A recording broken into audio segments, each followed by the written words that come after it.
जनतेच्या मनातील महाराष्ट्र केसरी पहलवान किरण भगत आज आहे 5 महाराष्ट्र केसरी खेळणार आहेत महाराष्ट्र केसरी कुस्ती स्पर्धेसाठी. पाठीमागं फॉर्च्युनर आहे आणि पहलवानांकडे बी फॉर्च्युनर आहे. पहलवान आता जे पहलवानाला फॉर्च्युनर एवढं मोठं बक्षीस ठेवलेलं आहे त्यावेळेस तुमच्या वेळेस काय नव्हतं, परंतु आजच्या सत्रामध्ये 5 महाराष्ट्र केसरी खेळणार आहेत. कुस्त्या खूप चांगल्या आहेत, त्या मैदानी कधी होत नव्हत्या, पण आज सुवर्ण संधी मिळणार आहे. त्या पहलवानाला पण प्रतिस्पर्धी पहलवानाला एखाद्या लहान जोडीतील पहलवान मोठी जोड होण्यासाठी एक संधी आहे. दुसरं म्हणजे प्रेक्षकांना पण एक सुवर्ण संधी आहे की ही बघण्यासाठी. काय सांगलाय कुस्तीबद्दल? पहिलं तर मी रामकृष्णांना सातव यांचे आभार मानतो. एवढी मोठी स्पर्धा भरवली. आजपर्यंत मी पण कुस्तीत एक 20 ते 15 महाराष्ट्र केसरी भरवले, स्पर्धा बघितल्या. तर मी आज जे महाराष्ट्र केसरी झालेत, पहिल्यांदाच असं झालं असेल की 5 महाराष्ट्र केसरी या स्पर्धेत खेळतात आणि आजपर्यंत कधी न झालेली स्पर्धा, म्हणजे नाही म्हणलं तरी 1 नंबरला 1 कोटी रुपयाचं बक्षीस आहे. तर स्पर्धा बघायला मजा येईल आणि एवढं मोठं जर बक्षीस ठेवलंय तर पैलवानासारखे सुवर्ण संधी कोणाला नाहीये. आणि नक्कीच तुम्ही आतापर्यंत किती अधिवेशन खेळलात? मी 4 ते 5 अधिवेशन खेळलो फक्त. मला जास्त खेळायला जास्त संधी नाही मिळाली नाही. मला इंजुरी झाली. साहेब, कोण होईल महाराष्ट्र केसरी? लॉट्स तर काय बघितलं असेल आणि तुम्ही मनात अंदाजा बी केला असेल की हे होईल ते होईल, फायनल राहील असा विचार केला, ते सांगा आपल्याला. लॉट्स व्यवस्थित पडले सगळे, पण जो खेळाडू जास्तीत जास्त मेहनत करल व हुशारीने जे कुस्ती करल तोच या ठिकाणी महाराष्ट्र केसरी दावेदार राहणार आहे. लॉट्स परफेक्ट पडलेत. कुस्ती 5ही पैलवान बहुत जबरदस्त या ठिकाणी आलेले आहेत आणि असं कोणी सांगू शकत नाही की या ठिकाणी कोण महाराष्ट्र केसरी होईल, पण जो जास्त मेहनत करल, जो जास्त हुशारीने कुस्ती करल तो ज्या वेळेस महाराष्ट्र केसरी होऊन जाणार. जनतेच्या मनातील महाराष्ट्र केसरी या एपिसोड मध्ये आपलं स्वागत आहे. आपल्यासोबत नागनाथ भाऊ कटके व संदीप भाऊ काळे आहेत. नागनाथ भाऊ कटके हे टेंभुर्णीचे आहेत, त्यांचे दोन्ही चिरंजीव पहलवान आहेत. येणाऱ्या काळामध्ये ते पण महाराष्ट्र केसरी साठी खेळणार आहेत आणि महाराष्ट्र केसरीची गदा पण येईल त्यासाठी त्यांनी पूर्ण वेळ दिला. आज उद्योजक आहेत पण मुलांना तालमीत ठेवलेले आहेत आणि महाराष्ट्र केसरी कुस्ती स्पर्धा बघण्यासाठी आले. एवढा मागं व्याप असून सुद्धा ते त्यातनं वेळ काढून आले. हे आहे कुस्तीपती असणारं प्रेम.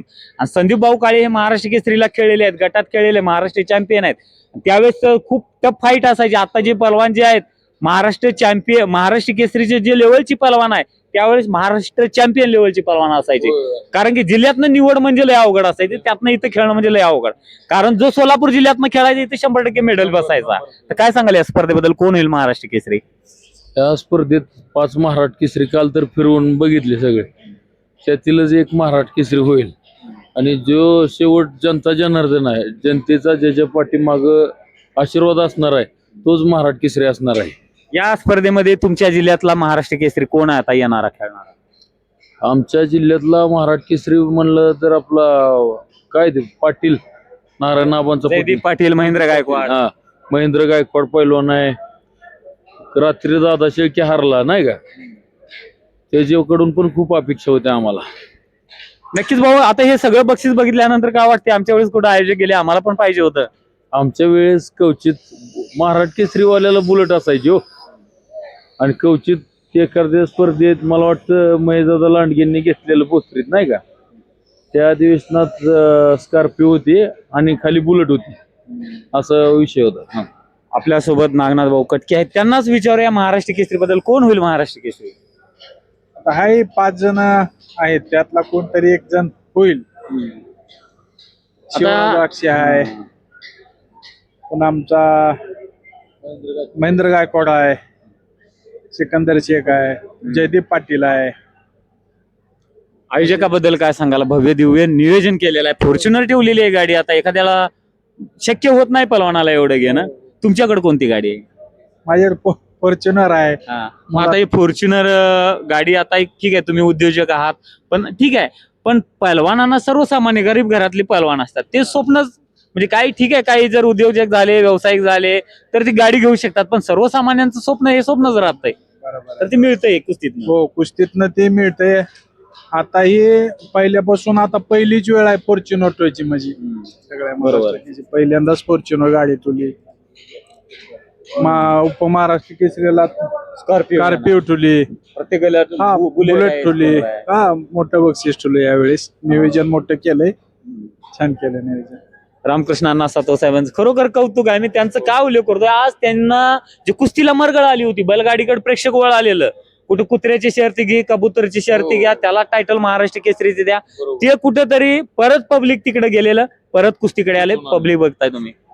आता काय झालेलं आहे सांगू सर, काल म्हणजे आमची रामकृष्ण अण्णाची अर्धा पाऊण तास चर्चा झाली.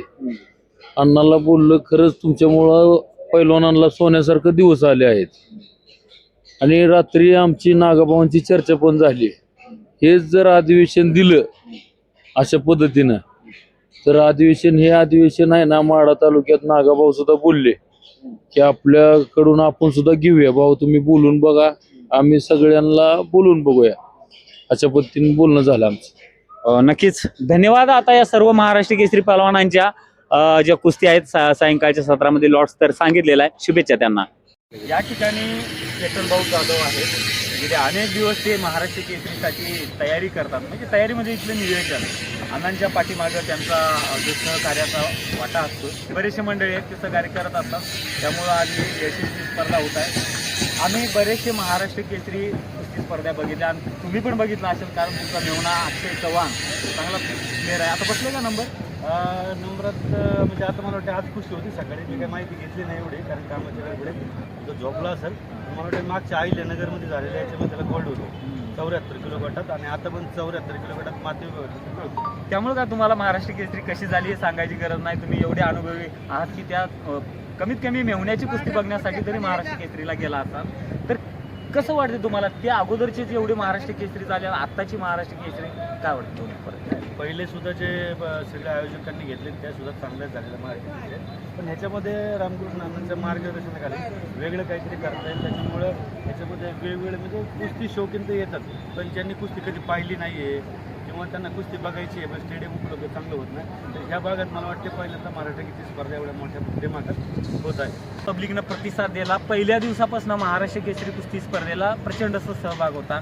काय सांगाल या वर्षी तर जी स्पर्धा होत आहे आता आज आणि उद्या, तर मला वाटते जागा बसायला मिळणार नाही लोकांना. म्हणजे अपेक्षा होती त्याची की पहिल्या दिवशी पण भरपूर या ठिकाणी प्रेक्षक वर्ग येतो कुस्ती शौकीन येतील, कारण ज्याप्रमाणे पब्लिसिटी किंवा सोशल मीडियावर आपण काम केलं होतं, आणि तुम्ही सुद्धा या सोशल मीडियावर आसोले साहेबांनी सुद्धा खूप म्हणजे संपूर्ण महाराष्ट्रात फिरून अनेक पैलवानांची लोकांची बाईट घेतली आणि स्पर्धेविषयी माहिती दिली, लोकांपर्यंत ती पोहोचवली. त्याच्यामुळे हा प्रतिसाद सर्वांच्या सहकार्याने किंवा सोशल मीडियावर मिळाला. आजचे जे लॉट्स आहेत ते जबरदस्त आहेत, कारण ह्या ज्या कुस्त्या मैदानी लोक लाख 2 लाख रुपये देऊन घ्यायचा प्रयत्न केला, पण कुस्त्या झालेल्या नाही म्हणत होती, ही बारका आहे, हे मोठा आहे असे म्हणत होती पहलवान. पण आज स्पर्धेमध्ये नाईलाजा का असे ना, त्यांना खेळावंच लागणार आहे. त्या लॉट्स बद्दल काय सांगाल आणि कोण होईल महाराष्ट्र केसरी? चांगले लॉट्स पडलेले आहेत, आणि ह्याच्यामध्ये काय होतं, सगळे जे आत्तापर्यंत जे लॉट्स सेमीफायनल फायनल किंवा तिसऱ्या फेरीपर्यंत जे आले सगळेच तोडीच तोड पाहिलं. जसं सिकंदर आहे, तसं शिवराज राक्षे आहे, तसे पृथ्वीराज पाटील आहे, पृथ्वीराज मोहोळ आहेत, मला वाटतं सदगीर आहेत, आणि अजून अनेक त्यांच्याच तोडीचे पैलवान आहेत. तर त्यांच्यामध्ये एखादा नक्कीच होईल, कारण त्याच ताकदीचे सगळे पैलवान. नक्कीच शुभेच्छा. धन्यवाद. आता तासाभरातच महाराष्ट्र केसरीच्या कुस्त्या होतील. त्याच्या अगोदर जनतेच्या मनातील महाराष्ट्र केसरी प्रतिक्रिया, लॉट्स बद्दल काय वाटते, कोण फायनल येईल, कोण महाराष्ट्र केसरी येईल हे जाणून घेतो. त्याच्या अगोदर हे जे पहलवान आहेत सगळे या हॉस्टेलचं नियोजन आहे, पहलवानांची राहण्याची, जेवण्याची, नाश्त्याची सगळी व्यवस्था आहे. खूप चांगल्या पद्धतीनं ते पार पाडत आहेत. पहलवान तुमचं नाव सांगा, कोणत्या तालमीत सराव करताय? स्वराज शरद ओवले. आम्ही अमोल बुचडच्या इथं काम करतो. आम्ही ते सराव करतो. आणि इथलं कसं आहे, इथं बारकी पोरं पण राहिलं आहे, त्यामुळे आम्हाला इथलं सगळं नियोजन करायला लागतं, सगळं बघायला लागतं, सगळीकडे नियोजन लक्ष द्यायला लागतं, काय कसं चाललंय, जेवणाचे पोरं सगळ्यांना नीट जेवण भेटते का, तुम्ही पण जेवलं, तुम्ही सांगा जेवणाची चौकशी. एक नंबर अण्णांनी खूप चांगली सोय केलेला आहे. रामकृष्ण अण्णा सातव पाटलांचं खरोखर कौतुक आहे. पण या सायंकाळच्या सत्रामध्ये माती विभागानं मॅट विभागातनं जे कुस्त्या चांगल्या आहेत त्याच्याबद्दल थोडं चर्चा करूया. सर काय सांगाल, कोण होईल असं वाटतंय महाराष्ट्र केसरी?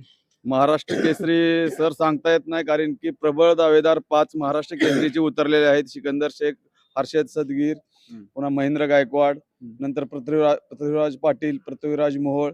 माझी शक्यता आहे की पृथ्वीराज मोहोळ किंवा पृथ्वीराज पाटील यांच्यापैकी येऊ शकेल. मॅटवरनं फायनल येऊ शकतील. हा, मॅटवरनं फायनल येऊ शकतील, आणि मातीतून सिकंदर किंवा महेंद्र थोडा जड पडेल असे वाटतंय. मग आता काय शक्यता आहे, शेवटी शक्यता अंदाज असतो प्रत्येकाचा, पण तसं होत नसते. ऍक्च्युली कुस्तीचं या कधीच सांगू शकत नाही. परंतु ह्या गोष्टी सांगता येतात, तर्क वितर्क लावत असतो. आपल्यासोबत जे की महाराष्ट्र केसरीसाठी किताबासाठी खेळलेले पैलवान अक्षय शेळके आहेत आणि पैलवान शैलेश शेळके यांना तर अख्खं भारत देश महाराष्ट्र ओळखतंय. या दृष्टिकोनातून पैलवान कोण होईल महाराष्ट्र केसरी वाटतंय तुम्हाला? सर कसं आहे, आजच्या सायंकाळच्या सत्रातल्या लढती हा सगळ्या तुल्यबळ लढती आहेत त्या. पृथ्वीराज पाटील महाराष्ट्र केसरी व महाराष्ट्र केसरी शिवराज राक्षे, ही लढत खूप प्रेक्षणीय आहे. पण कसं आहे, आता ज्याचं कष्ट ज्याची मेहनत वर्षभराची आहे त्याच्या विजय निश्चित आहे. आणि आपण म्हणतो हा महाराष्ट्र केसरी होईल, तो महाराष्ट्र केसरी होईल, तसं काही फिक्स नाहीये. पण ज्याच्या नशिबात गदा लिहिली आणि ज्यानं प्रामाणिकपणे वर्षभर कष्ट केले तो 100% महाराष्ट्र केसरीची गदा घेऊन जाईल.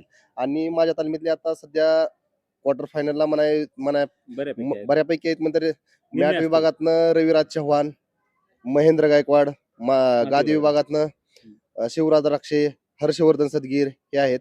आता बघू, ज्याचं कष्ट प्रामाणिकपणे आहे आणि ज्याची मेहनत वर्षभर केलेली आहे ते उद्या गदीसाठी खेळतील. आता सिद्धांत गवई अकोला आणि पृथ्वीराज मोहोळ अशी लढत आहे. दिग्विजय जाधव, जयदीप पाटील, शिवराज राक्षे, पृथ्वीराज पाटील, हर्षवर्धन सदगीर, अक्षय मंगवडे हे झाले गादी विभागातनं. तर माती विभागातनं रविराज चव्हाण, शुभम शिंदनाळे यांची कुस्ती असणार आहे. महेंद्र गायकवाड विरुद्ध इम्रान मुजावर असणार आहे. सिकंदर शेख, विक्रमसिंह भोसले असणार आहे. सुदर्शन कोतकर, रामचंद्र कांबळे असणार आहे. कोण होईल महाराष्ट्र केसरी वाटतंय? कुठनं आलाय तुम्ही? नाही सर, लातूर लातूर औसा तालुका लातूर इथून आलो. आता बघूया सर, सगळ्याचं कष्ट आहे. पैलवान तर सगळे खूप छान आहेत. नक्कीच नक्कीच सगळ्यांनी कष्ट भारी केलेलं आहे, वर्षभर केलेलं आहे. बघू, नक्कीच आपण जनतेच्या मनातील महाराष्ट्र केसरी त्यांची जी प्रतिक्रिया घेत असतो. शेवटी कसं आहे, ज्याचं कष्ट मेहनत आहे, नशीब आहे, तोच महाराष्ट्र केसरी होणार. धन्यवाद.